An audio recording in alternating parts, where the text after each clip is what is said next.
It's a tough time for a lot of people all over the country and all around the world.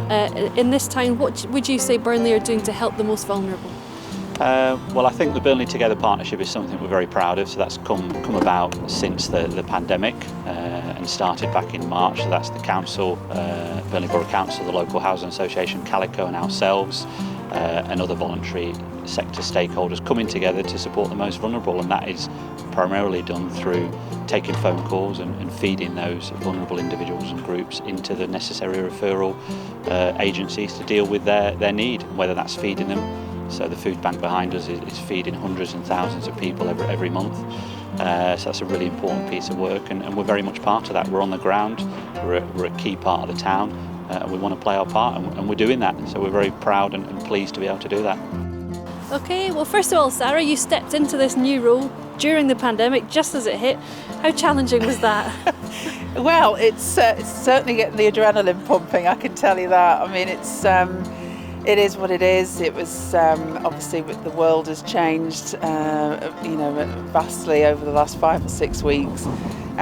So it's challenging, but the community trust is in such a great position, strong before the pandemic, and I think we'll get out relatively quickly and recover quickly. So it's hands on deck. We've got a great team spirit, and we just need to get through this.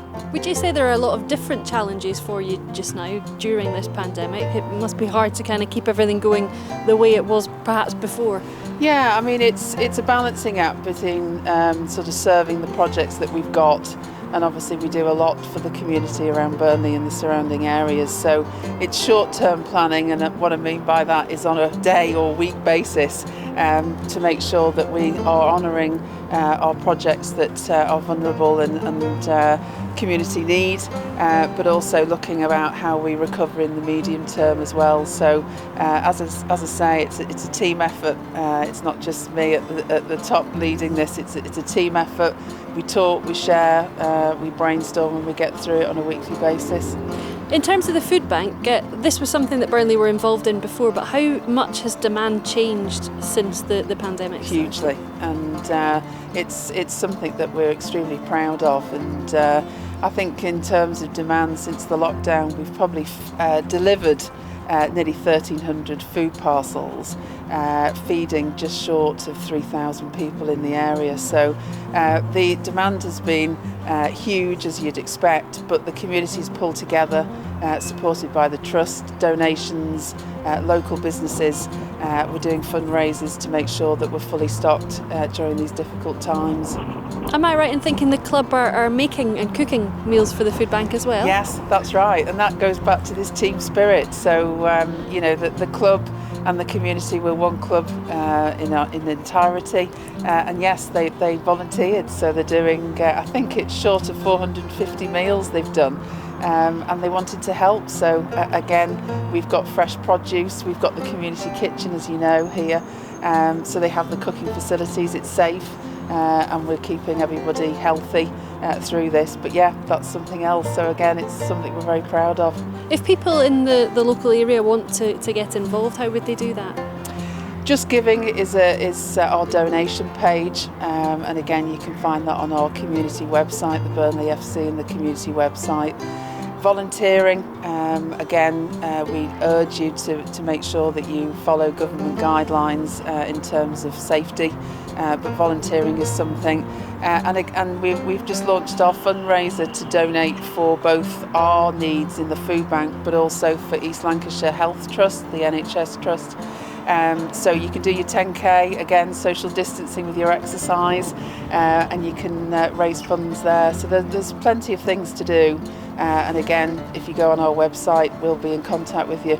Do you hope that after this, in a strange way, this will bring the club even closer to the community? Yeah, I think so. And I don't think the world's going to be the same after this. And that's what's pulling us through. I think the community really need us at this time, and we are delivering. And I think after this pandemic, when life gets back to some kind of normality, they'll need us even more. So yeah, that's something that's really pulling us through this in these difficult times. I think when I first came to Burnley in early 2014, we had a football club which was physically, at the heart of the town. And and it's the heartbeat of the town really. And we wanted to realise that potential and really start to make a difference in some of those communities. We've built facilities, we've invested millions of pounds in various programmes to work with young people, work in schools, work with vulnerable individuals. The Premier League have been a key component of that, and we're making a difference. I think 30,000 individuals were engaged last year, which is fantastic, and they're engaged across a variety of activities: education, health provision, social inclusion provision, equality work. So a huge amount of work going on, and I've always said it's important that not just Premier League clubs but football clubs up and down the country give back and do as much as they can in their local communities, and all are doing that now, and we're very pleased to be hopefully leading the way and playing a strong part in that.